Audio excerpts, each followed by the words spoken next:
You may think making a terrarium like this is complicated, but I'm going to show you how easy it is in this video. By following this method, your terrarium is guaranteed to succeed and grow over time, so let's get started.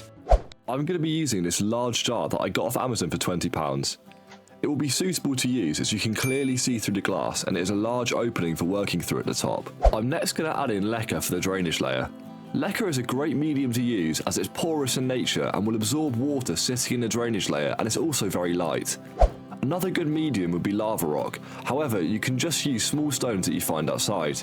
You may have noticed that I've created a gradient in the lacquer here, and I've done this so that from the front you can't see the joint that is present on most glass jars. I'm now going to cut some window screen mesh to use as a substrate barrier.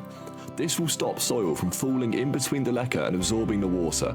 I'm now going to add in the substrate, which I will leave the recipe to that I use in the description for you to read. When adding in the substrate here, I'm sloping it towards the back of the terrarium, and this is going to create depth that will enhance the look when we start planting.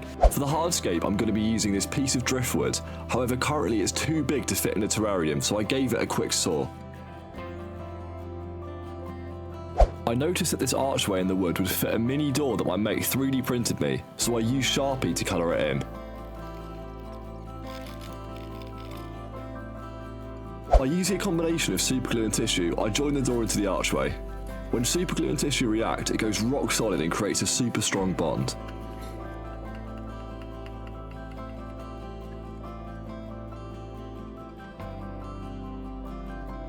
I'm now going to create a path leading up to the door by using a series of mini stones.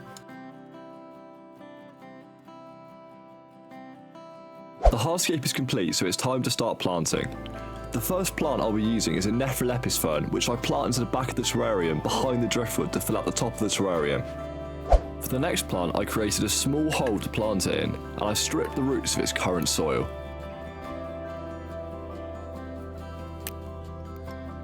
I'll now be using this Paulownia repens, which is one of my favourite plants due to it almost never failing while propagation, and it's also got beautiful dark green leaves. I'm now going to add this Pilea Norfolk cutting into the substrate on the right and surround it with moss. I'll also add some of this moss onto the hardscape as well.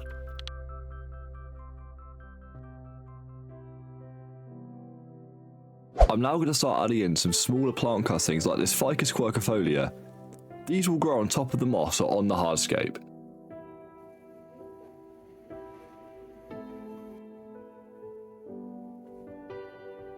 I've decided that the Calatheus on the left has colours that clash too much with the rest of the plants, so I decided to pull it out and redo this section of the terrarium.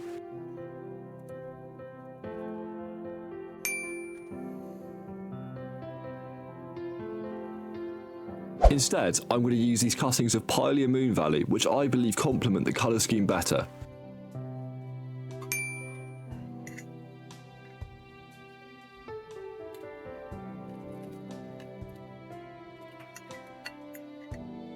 I'm now going to add some more climbing plants to add some more detail into the rest of the terrarium.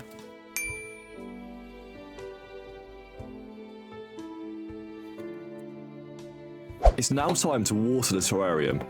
This is a very important step, and it's important not to overdo the watering as it's easy to add water but hard to remove it.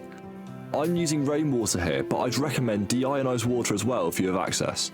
If you can't access either of these things, tap water will work, but it may reduce the chance of success. Because we've used wood in the terrarium, springtails are going to be crucial to stop mould growing on the wood in the terrarium. When added, they will eat mould as well as other plants that may decay.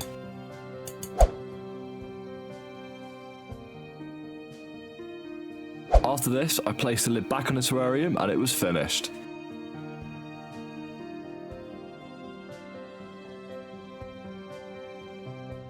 While a jar terrarium works well, I believe that small terrariums work best in a fishbowl, so click on this video to find out how to make your own fishbowl terrarium.